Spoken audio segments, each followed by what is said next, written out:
Salah satu nikmat yang ada dalam surga adalah pesta seks. Pesta seks.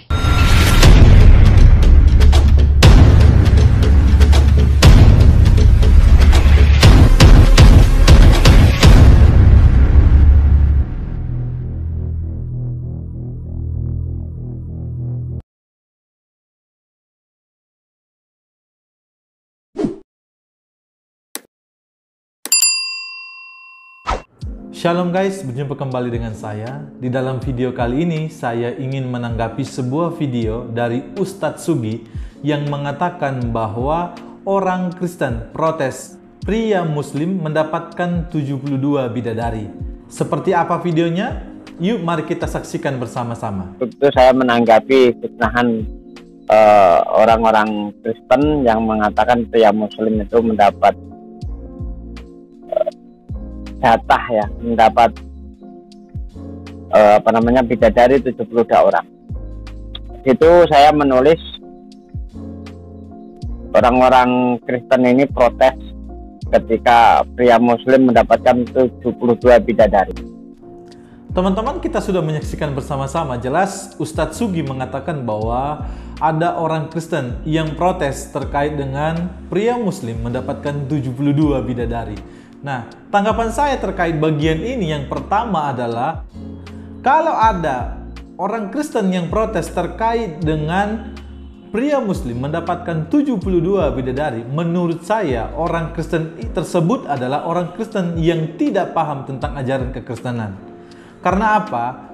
Karena orang Kristen tentu tidak mengimani hal yang demikian. Dan kalau ada pun orang Kristen yang protes, itu menurut saya orang Kristen yang aneh. Karena itu adalah keyakinan dari mereka. Dan ada ustadz juga yang menyampaikan terkait hal ini. Mari kita lihat bersama-sama videonya. Di dalam sebagian hadis Nabi menyebutkan ada di antara penduduk surga Allah berikan 70 bidadari. Yang apabila betis mereka saking putihnya, apabila ditampakkan ke dunia bisa menerangkan seluruh dunia yang gelap. Ini 70 bidadari selain istrinya yang ada di dunia, andai kata istrinya juga penduduk surga. Jadi di sini ada hiburan buat bapak-bapak yang ngebet poligami tapi belum bisa poligami. Jadi ibu-ibu yang tidak mau menerima poligami, andai kata ibu di dunia nggak dipoligami, di surga ibu pasti dipoligami oleh suami ibu sendiri. Ibu terima ataukah tidak? Salah satu nikmat yang ada dalam surga adalah pesta seks. Pesta seks. Minta maaf, karena inilah yang kita tahan-tahan di dunia. Inilah yang kita tahan-tahan di dunia. Dan kenikmatan terbesar yang diberikan Allah Subhanahu wa Ta'ala di surga adalah pesta seks. Adalah pesta seks. Adalah pesta seks. Adalah pesta seks. Kenapa? Karena ini yang disuruh tahan di dunia oleh laki-laki. Laki-laki disuruh menahannya, lagi musim panas gitu ya, gitu kan. Perempuan ini kuat sebenarnya. Saya tidak setuju kalau dibilang perempuan lemah. Laki-laki kalau naik pesawat itu pakai jaket, perempuan kalau naik pesawat itu pakai tank top. Masya Allah kuatnya.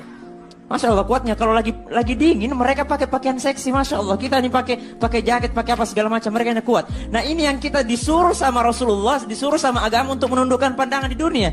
Kenapa disuruh menundukkan pandangan di dunia? Kenapa Allah siapkan seks di surga? Karena inilah yang selama di dunia kita tahan. Nah, dari bagian ini tidak boleh orang Kristen dan tidak berhak untuk protes. Karena sekali lagi ini keyakinan mereka, bukan keyakinan kita sebagai orang Kristen.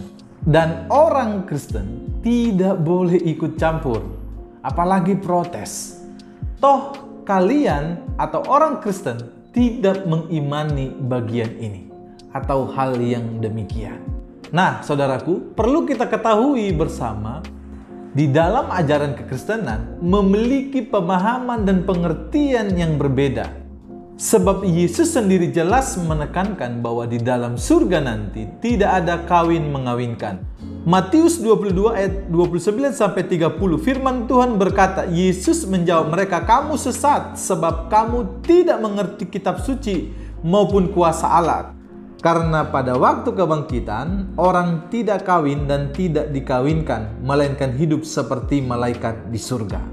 Dari bagian ini tentu kita harus mengerti apa konteks teks yang sedang dibicarakan pada bagian itu, supaya kita lebih paham lagi kenapa Yesus menyampaikan bagian ini. Kita harus mulai kembali melihat di dalam Matius 22 ayat 24 sampai 28 supaya kita semakin paham bagian ini. Di sana dikatakan, Guru, Musa mengatakan bahwa jika seorang mati dengan tiada meninggalkan anak, saudaranya harus kawin dengan istrinya itu dan membangkitkan keturunan bagi saudaranya itu. Tetapi di antara kami ada 7 orang bersaudara. Yang pertama kawin tetapi kemudian mati, dan karena ia tidak mempunyai keturunan, ia meninggalkan istrinya itu bagi saudaranya. Demikian juga yang kedua dan yang ketiga sampai dengan yang ketujuh. Dan akhirnya sesudah mereka semua, perempuan itu pun mati. Siapakah di antara ketujuh orang yang menjadi suami perempuan itu pada hari kebangkitan? Sebab mereka semua telah beristrikan dia.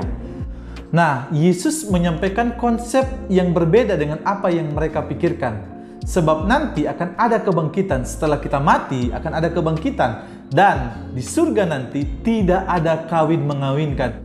Maka jelas Yesus menyampaikan bagian ini di dalam Matius 22 ayatnya yang ke-30. Saya pikir sudah jelas ya bahwa tidak ada alasan orang Kristen untuk protes bahwa ketika pria muslim nanti mendapatkan 72 bidadari. Dan saya rasa sampai di sini video ini, Tuhan Yesus memberkati kita semua. Shalom.